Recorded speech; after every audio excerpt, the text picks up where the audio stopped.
Steve Jobs. Chapter 1. The Beginning, 1955. The sunshine was warm in California, a big state in the United States. It was February, a hot summer month there, in the year 1955. That's when I came into the world. My parents, Joanne and Abdul Fattah, gave me a long name, Stephen Paul Jobs. But things changed for my family, and Joanne couldn't keep me. Luckily, there were kind people called Paul and Clara Jobs. They wanted a child very much, so they took care of me.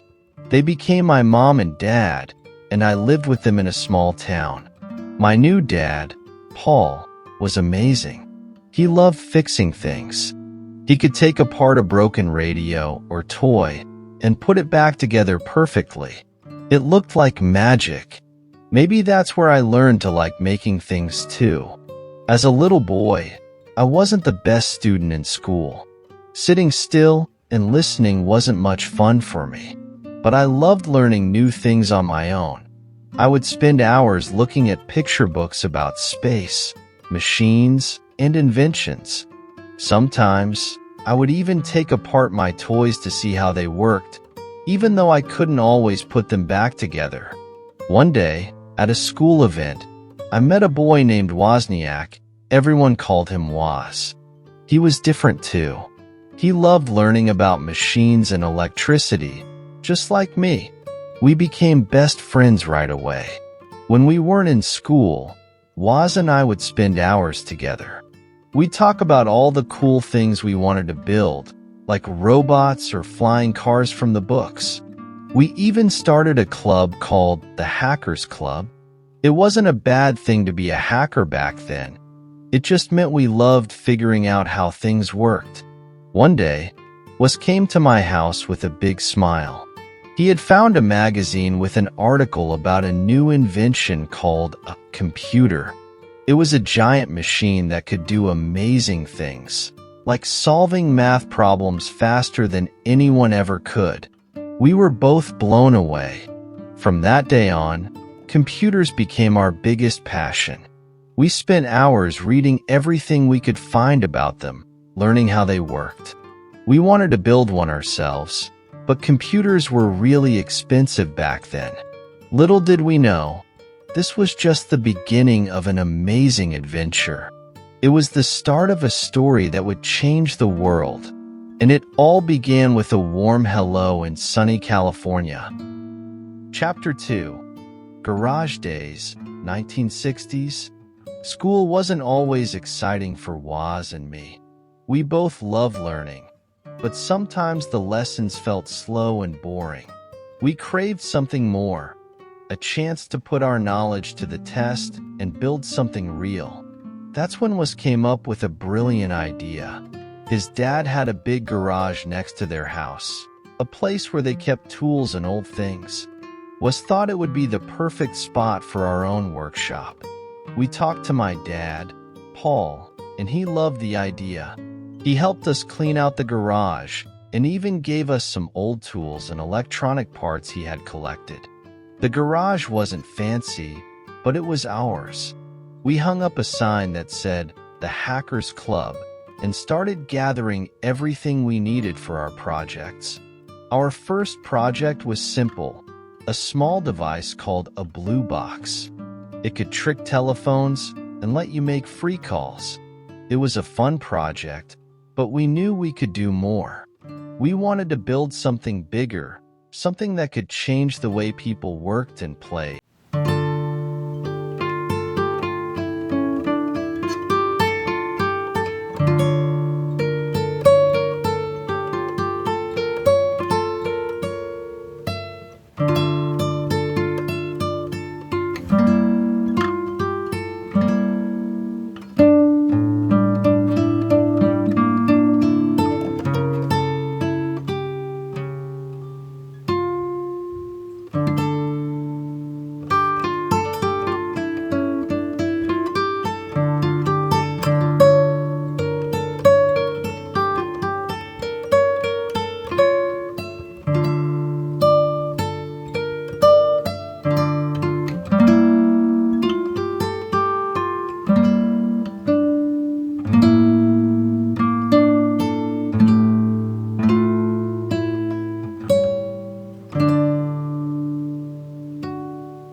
Our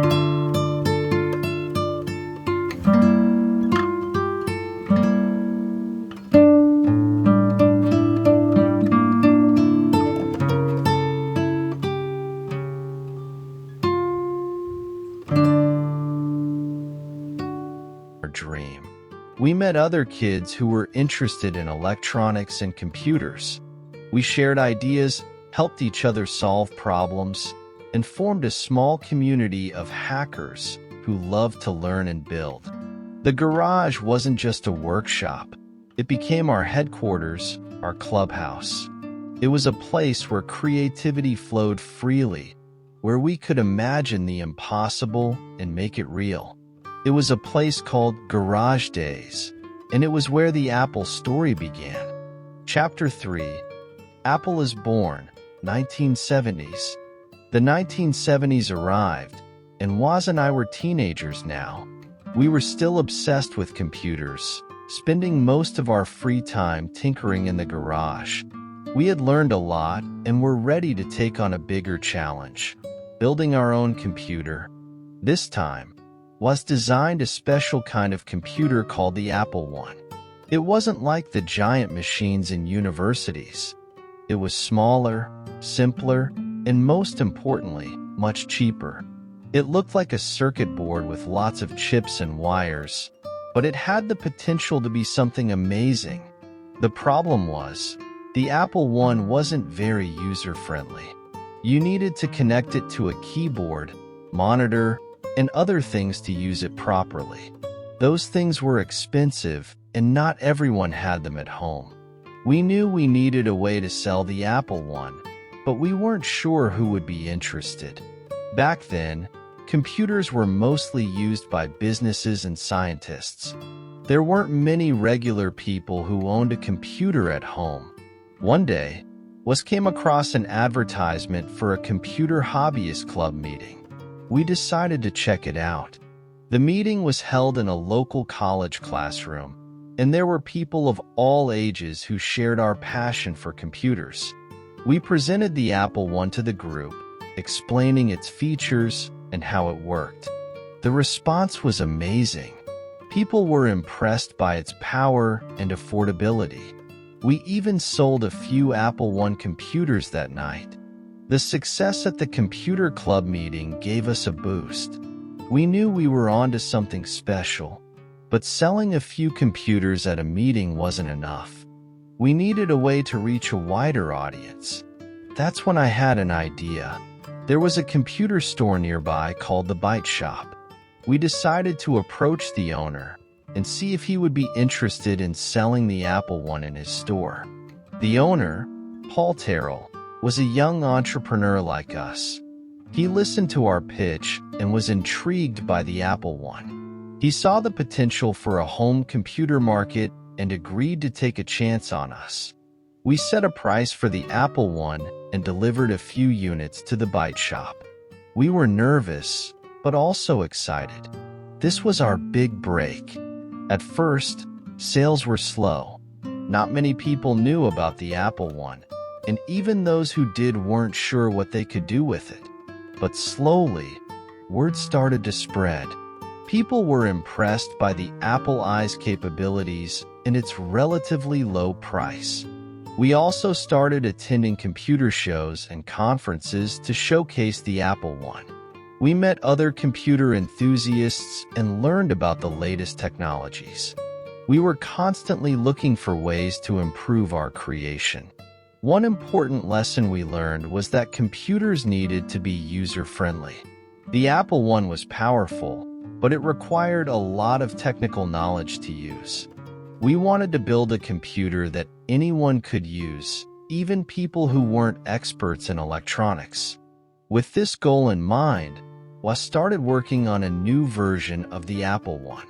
This time, he would design it with a keyboard and a user interface that was easier to understand.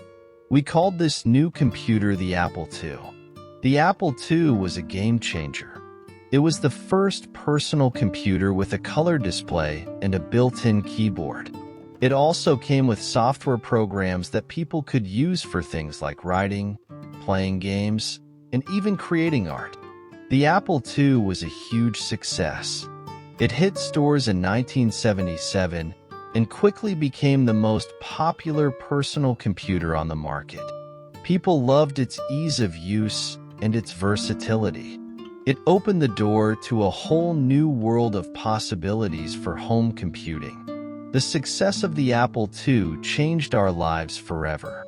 We were no longer just two teenagers tinkering in a garage.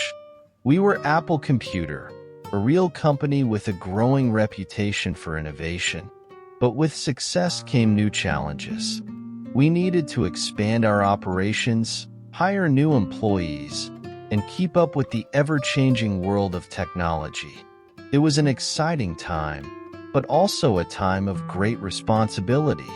The journey that began in a messy garage had taken us to a place we never dreamed possible. We had created a computer that was accessible to everyone, and in doing so, we had helped to change the world. Chapter 4. The Macintosh, 1980s. The 1980s arrived, and Apple was booming. The Apple II was a runaway success, selling millions of units and bringing computers into homes and businesses everywhere.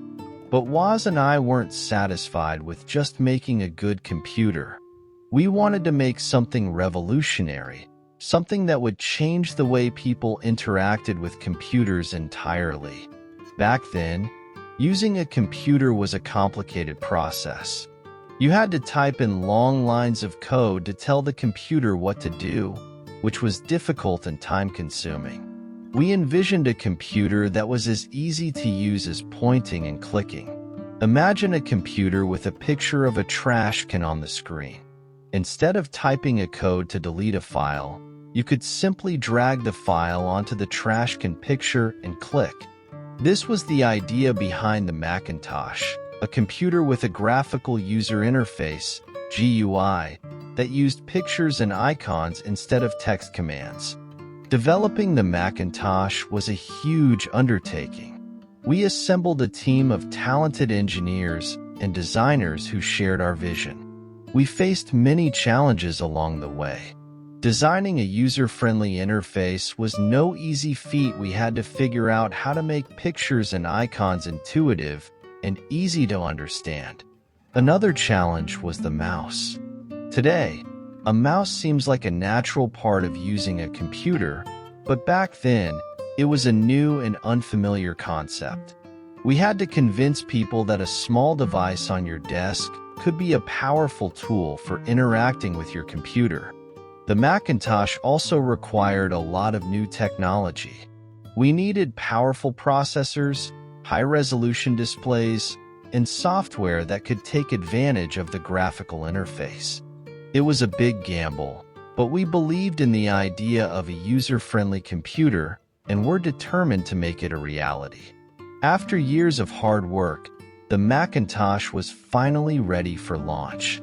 We decided to introduce it with a bang, a big commercial event during the Super Bowl, the most-watched sporting event in the United States. The commercial was unlike anything anyone had ever seen before. It portrayed a young woman in a dystopian office setting, representing the world of complicated computers. Suddenly, a hammer breaks through a window, symbolizing the arrival of the Macintosh and a new era of computing. It was a powerful and memorable commercial that captured the public's imagination. The Macintosh launch was a big event, but the initial sales were disappointing. The computer was more expensive than the Apple II and required new software that wasn't yet widely available.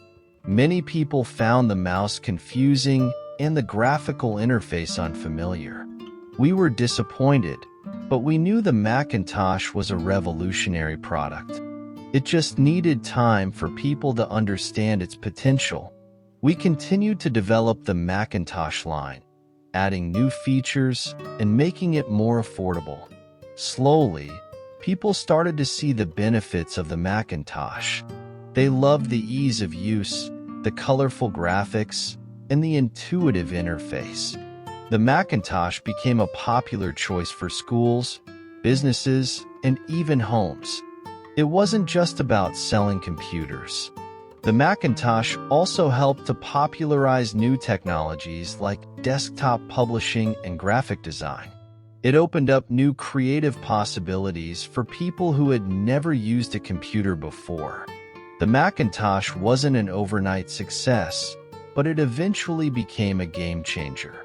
It paved the way for the personal computers we use today, with their user-friendly interfaces and intuitive designs. It showed the world that computers could be for everyone, not just tech experts. The journey of the Macintosh was a roller coaster ride of highs and lows. But in the end, it helped to bring computers into the mainstream and change the way we interact with technology forever. Chapter 5. Ups and Downs, 1980s. The 1980s were a time of great success for Apple, but also a time of challenges and learning experiences. The Macintosh, with its innovative design, was a groundbreaking product. However, it wasn't always smooth sailing. One of the biggest challenges was cost. The Macintosh was packed with new technology, making it more expensive than the Apple II. This meant fewer people could afford it, which limited sales. We wanted a computer for everyone, but the price tag was a big hurdle. Another issue was software. The Macintosh needed special programs designed to work with its graphical interface. At first, there weren't many software options available, which made the computer less attractive to potential buyers. There were also disagreements within Apple. I had a strong vision for the company's direction, but sometimes my ideas clashed with those of other executives. I could be tough to work with, and some talented people decided to leave Apple because of it. Losing skilled employees was a blow, but it also forced us to reevaluate our approach. We realized the importance of teamwork and collaboration. We needed to listen to different perspectives and work together to achieve our goals. Despite these challenges, we continued to believe in the Macintosh. We knew it was a revolutionary product, and we were determined to make it a success. We worked hard to bring down the price, developed more software programs, and improved the marketing strategy. Slowly, things started to turn around. More people were exposed to the Macintosh and began to appreciate its user-friendliness. Schools and businesses, in particular, recognized its potential for education and creative work. However, in 1985, things took a dramatic turn. There were major disagreements within Apple about the future direction of the company. My vision for the Macintosh wasn't always aligned with the goals of other executives. This led to a difficult decision. After a long and emotional struggle, I decided to leave Apple, the company I had co-founded with Woz just a decade earlier. It was a heartbreaking moment, but I felt it was the best course of action at the time. Leaving Apple was a big change. It was like saying goodbye to a family, but it also gave me a chance to start fresh and explore new ideas. I took some time to travel and reflect, then eventually used my experience to start a new company called Next. Next focused on building high-end computers for universities and businesses. These computers were powerful and innovative, just like the Macintosh. It was a way for me to continue my passion for creating user-friendly and technologically advanced machines. While at Next, we learned a lot about software development and user experience design. These lessons would prove invaluable in the future. Meanwhile, Apple continued its journey without me. They faced their own challenges and made some missteps, but the Macintosh slowly gained popularity. Looking back, leaving Apple was a difficult but necessary decision. It allowed me to grow as a leader and entrepreneur. More importantly, it put me on a path that would eventually lead me back to Apple, but in a different role. The 1980s were a decade of ups and downs for me. There were moments of great success with the Macintosh, but also setbacks and difficult choices. It was a time of learning, growth, and ultimately preparation for the exciting chapter that awaited me in the years to come. Chapter 6: Pixar and Next, 1980s to 1990s. After leaving Apple, I felt a mix of emotions. There was sadness, of course, at leaving the company I helped build, but there was also excitement for the new opportunities that lay ahead. One of those opportunities came in the form of a small animation studio called Pixar. They were a talented group of artists and engineers who used computers to create amazing animated films. Back then, animation was mostly done by hand, drawing one frame at a time. Pixar was using technology to create smoother, more realistic animation. I was instantly drawn to Pixar's work.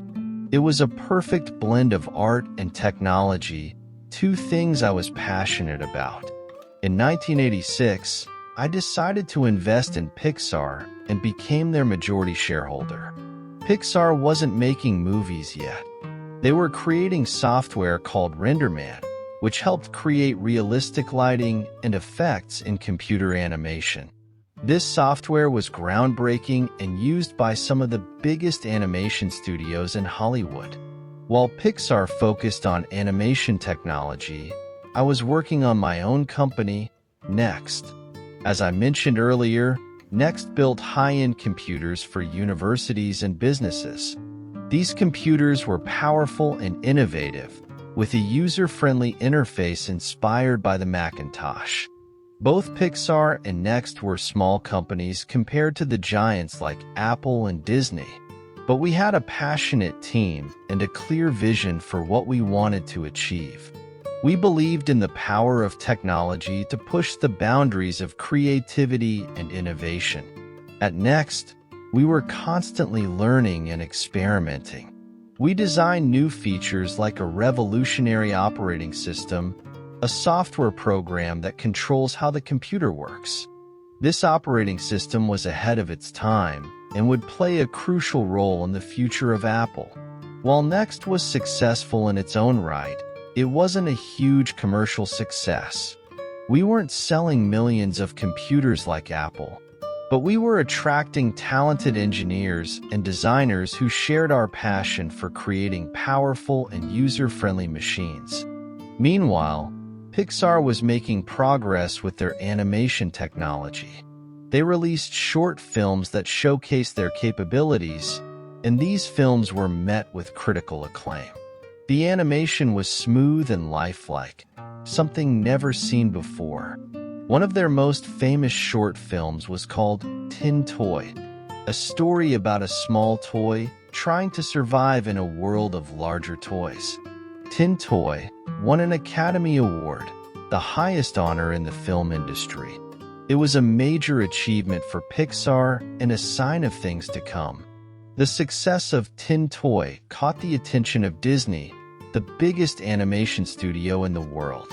They approached Pixar with a proposal to create a full-length computer-animated feature film. This was a dream come true for Pixar's team. The collaboration between Pixar and Disney resulted in the movie Toy Story, a story about a group of toys who come to life when humans aren't around. Toy Story was a massive success at the box office, becoming the highest-grossing animated film of all time. The movie was a critical and commercial triumph, proving the potential of computer animation to tell captivating stories. It opened the door for a whole new era of animation, and Pixar was at the forefront of this revolution. While Pixar was making waves in the film industry, Next was making its own mark in the world of technology. We continued to develop innovative software and hardware, and our reputation for quality grew. Little did I know, the paths of Next and Apple would soon converge. In the next chapter, we'll see how my journey brought me back to Apple, but in a whole new capacity. The 1980s and 1990s were a time of exploration and learning for me.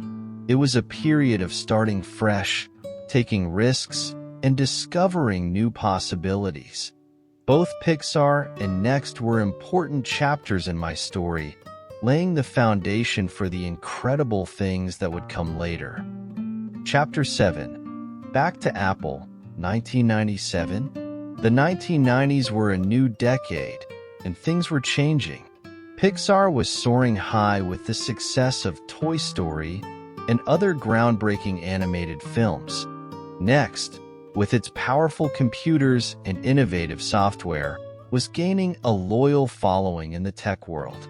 Meanwhile, Apple was facing challenges. The company I co-founded had lost its way a bit. They were struggling to keep up with the competition and lacked a clear vision for the future. It was a strange feeling. Here I was, with two successful companies, while Apple, the company I had poured my heart and soul into, seemed to be losing its shine. In 1996, something unexpected happened. Apple decided to buy Next. It was a surprising turn of events, but one that made sense in many ways. Next technology, particularly its operating system, was exactly what Apple needed to get back on track. The acquisition of Next also meant my return to Apple. It was a bittersweet feeling. Part of me was excited to be back at the company I helped build. Another part was unsure, wondering how I would be received after leaving years earlier. However, I knew I had the skills and experience to help Apple regain its footing. I was appointed interim CEO, a temporary leader until they found someone permanent. But even in this temporary role, I was determined to make a difference. One of the first things I did was streamline Apple's product line. They had too many computers on the market, which was confusing for customers. We focused on creating a few well-designed and user-friendly computers that catered to different needs. We also started a new marketing campaign that captured the essence of Apple: innovative technology with a simple and elegant design. This campaign, with its famous "Think Different" slogan, resonated with people and helped to rebuild Apple's brand image. Another key change was the development of the iMac. This all-in-one computer was a radical departure from traditional computers. It was colorful, stylish, and incredibly easy to use. The iMac wasn't just a computer. It was a statement piece, a symbol of Apple's innovative spirit. The iMac was a huge success.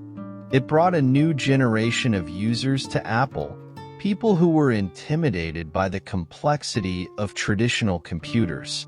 The iMac showed that computers could be fun, user-friendly, and aesthetically pleasing. With the iMac's success, Apple was back on track. We continued to innovate, introducing new products like the iBook laptop and the iTunes music software. These products were all designed with the same principles in mind: simplicity, usability, and beautiful design. My return to Apple wasn't just about selling products. It was about creating a unique user experience, a seamless connection between technology and people. We wanted Apple products to be more than just machines. We wanted them to be tools for creativity, education, and entertainment. The journey back to Apple was challenging, but ultimately rewarding. We were able to take a struggling company and turn it into a thriving success story. Apple was once again at the forefront of technology, inspiring a new generation of users to embrace the power of computers. Of course, this was just the beginning of a new chapter for Apple. The next few years would see the introduction of even more groundbreaking products that would change the way we communicate, listen to music, and interact with the world around us. But that's a story for another chapter. Chapter 8. iPod, iPhone, iPad, 2000s. The year 2000 arrived, and Apple was on a roll. The iMac had been a huge success, and the company was back in the spotlight. We had a clear vision for the future, creating user-friendly technology that fits seamlessly into people's lives. One area we were particularly interested in was portable music. Back then, people carried around bulky CD players or listened to music on their computers. We wanted to create a device that was small, easy to use, and could hold a massive amount of music. That's how the iPod was born. It was a revolutionary MP3 player that could store thousands of songs in your pocket. The iPod was small and sleek, with a click wheel for easy navigation. It also had a long battery life, perfect for listening to music on the go. The iPod wasn't just about the hardware, it was also about the software. We developed iTunes, a user-friendly program that allowed people to easily manage their music libraries and transfer songs to their iPods. The combination of the iPod and iTunes was a game changer. It made music listening more accessible and enjoyable than ever before. People loved the convenience of carrying their entire music collection in their pocket and being able to choose any song they wanted with a click. The iPod became a cultural phenomenon. It wasn't just a music player. It was a fashion statement, a symbol of cool. Millions of iPods were sold worldwide, and Apple became synonymous with portable music. But we didn't stop with the iPod. We saw even bigger possibilities for portable technology. People were starting to use their phones for more than just making calls. They wanted to send emails, browse the internet, and even play games. The problem was, existing smartphones were clunky and difficult to use. We knew we could create a better phone. A phone that was powerful, user-friendly, and truly groundbreaking. That's how the iPhone was born. The iPhone was a revolutionary device that combined the features of a phone, a music player, and an internet device into one sleek and stylish package. It had a large touchscreen display for easy navigation and a whole new way of interacting with technology. The iPhone launch in 2007 was a historic moment. People lined up for hours to get their hands on this revolutionary device. The iPhone's capabilities were unlike anything anyone had seen before. You could make calls, send emails, browse the web, listen to music, and even take pictures, all on one device. The iPhone was a massive success. It changed the way we communicate, access information, and entertain ourselves. It ushered in a new era of mobile computing, and Apple was once again at the forefront of the revolution. But our journey wasn't over. We saw another opportunity to create a new category of device, a tablet computer that was bigger than a phone but smaller than a laptop. This device would be perfect for reading books, watching movies, playing games, and browsing the web. In 2010, we introduced the iPad. The iPad was another game changer. It was a powerful and versatile device that filled the gap between smartphones and laptops. People loved the iPad's large touchscreen display, long battery life, and wide range of apps. The iPad became a popular choice for students, professionals, and casual users alike. It was perfect for reading, working, playing games, and watching movies. The iPad, along with the iPhone and iPod, formed a powerful trio of devices that changed the way we interact with technology. The 2000s were a decade of incredible innovation for Apple. We introduced products that revolutionized the way we listen to music, communicate, and access information. The iPod, iPhone, and iPad became cultural icons, and Apple solidified its position as a leader in the tech industry. But this was just the beginning. The next decade would see even more groundbreaking products and innovations from Apple, products that would continue to shape the future of technology. But that, as they say, is a story for another time. Chapter 9: Family and Friends. Throughout this journey, we've talked a lot about Apple, computers, and amazing inventions. But there's another important side to life: family and friends. These are the people who support us, challenge us, and make life an incredible adventure. In my story, my friend has played a huge role. We met as teenagers, both fascinated by electronics and tinkering in garages. Our shared passion for computers brought us together, and our friendship has been a constant source of support and inspiration. We pushed each other to learn, experiment, and never give up on our dreams. Even though we've both gone on to achieve great things, our friendship has remained strong.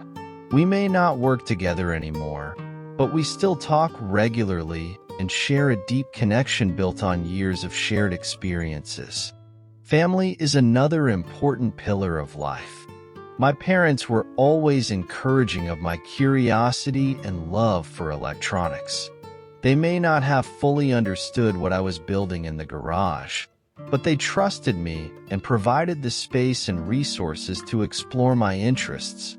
Having a supportive family gave me the confidence to take risks and pursue my dreams.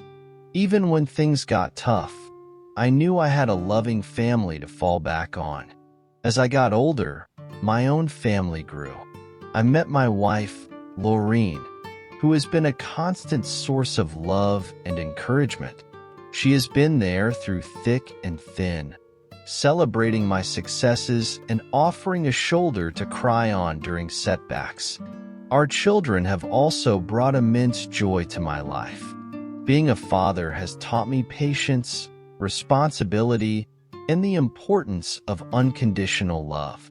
It's amazing to see the world through their eyes and witness their own journeys of discovery. Family and friends aren't just there for the good times. They are also the ones who challenge us, push us outside our comfort zones, and help us grow. There have been times when disagreements with friends or colleagues have led to new ideas and better solutions. Sometimes, friends may offer tough criticism that helps us see things from a different perspective. It's important to have people in your life who are honest with you, even if it's not always what you want to hear. The key to strong relationships is open communication, trust, and respect. By nurturing these qualities, we can build strong bonds with the people who matter most.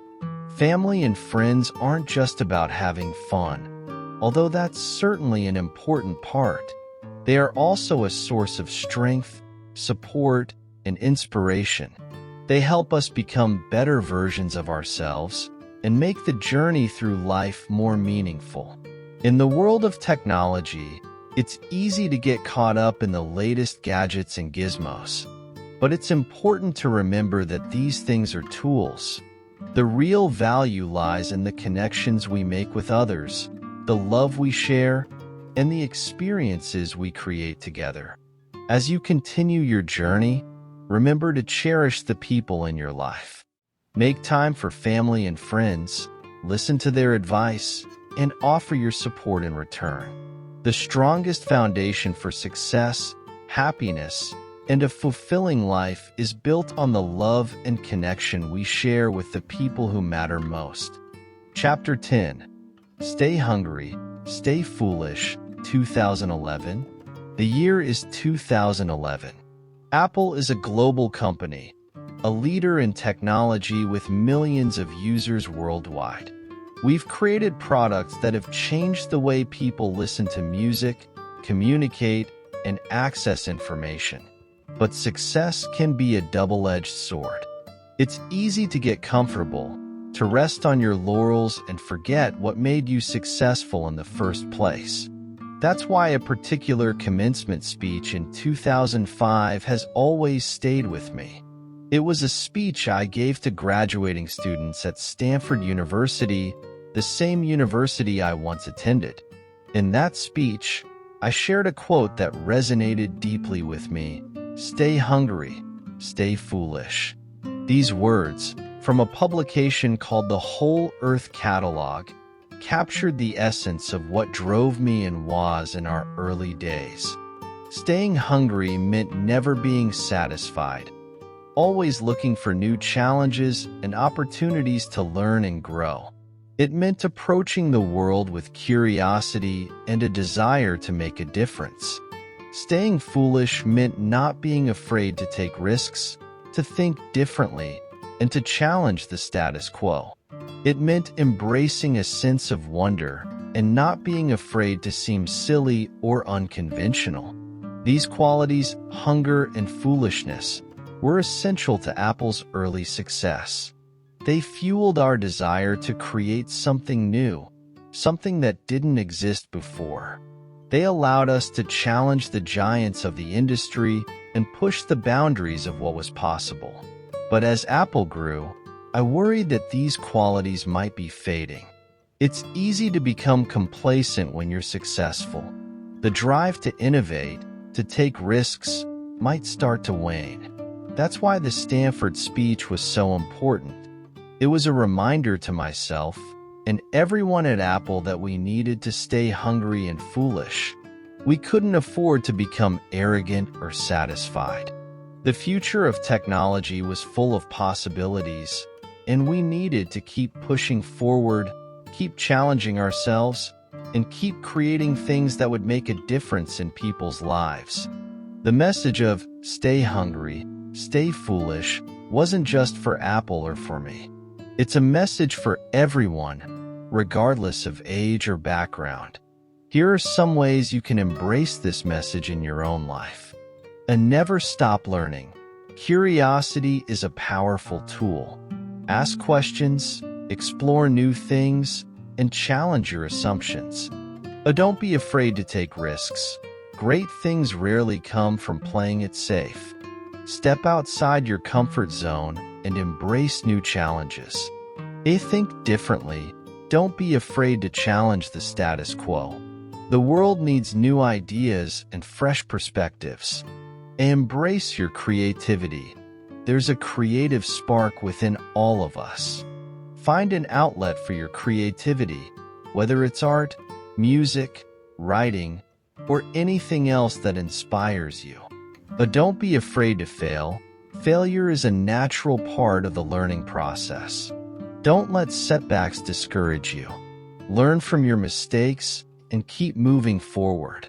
The world needs more people who are hungry, foolish, and creative. People who are willing to challenge the norm and make a difference. The journey of Apple is far from over. There are new technologies to explore, new products to create, and new challenges to overcome. But as long as we stay hungry, stay foolish, and never lose sight of the vision that started it all, I believe we can continue to create amazing things that will change the world. This story is not just about me or Apple. It's a story about the power of curiosity, creativity, and the determination to make a difference.